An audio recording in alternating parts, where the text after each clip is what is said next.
Pwede pang birthday, wedding, or anniversary, pero now gagamitin natin siya pang gift for this coming graduation. DIY empty money garland na pala itong naisip ko na pang gift for this coming graduation. 10 slots na pala ang pwede natin ilagay, so kung blue bags ang ilalagay mo is equivalent of 10k. O diba? Ang laki na nun, kaya sigurado ako na ma-appreciate ng pagbibigyan mo. And napaka-easy nga lang ilagay ng money sa plastic. Ayan, ilalagay nyo lang siya. And habang nilalagay ko tong money, grabe, kinikilig ako kasi alam ko na magugustuhan talaga niya to. Story time pala tayo. Last year, nung birthday ng anak ko, ang binili ko pala sa kanya is money bouquet. And grabe, napakahirap niyang gawin. Alam niyo ba yun, na 4 na oras ko siyang ginawa and nagpatulong pa ako sa mga pamangkin ko. And syempre, grabe, gumastos talaga ako sa money bouquet kasi ang dami pang bibilhin dun yung mga materials niya. Parang umabot rin yata siya ng 3k plus yung money bouquet niya, 'di ba? Ang mahal.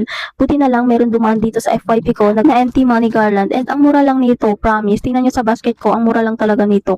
And available in different colors. Pero itong binili ko is 3 colors lang siya. Color pink, violet, and blue. Syempre yung ibibigay ko sa anak ko yung blue kasi blue basta ang ibibigay natin. Diba? Syempre nagbibigay lang naman ako kapag may occasion katulad nito, graduation. Syempre diba nagsunog siya ng kilay, naghirap kaya.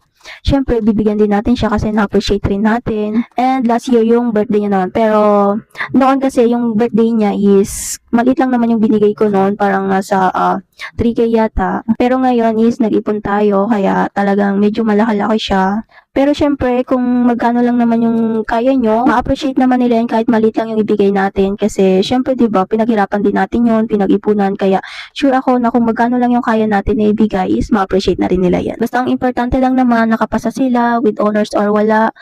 Basta nakagraduate lang sila.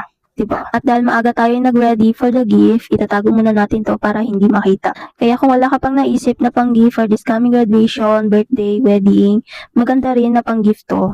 DIY empty money garland. Kaya kung dumaan rin sa FYP mo itong video ko, sign na rin na bumili ka na ng empty DIY money garland. And kapag bumili ka pala ng DIY empty money garland, meron na siya kasamang ribbon na ganyan, and nakalagay is class of 2026 graduates. Congratulations. Ayan, di ba? Ang ganda. Kompleto na talaga siya. At syempre, after graduation, pwede mo na sa kanya isabit yan. O, di ba? Ang ganda. Napaka-unique ng gift.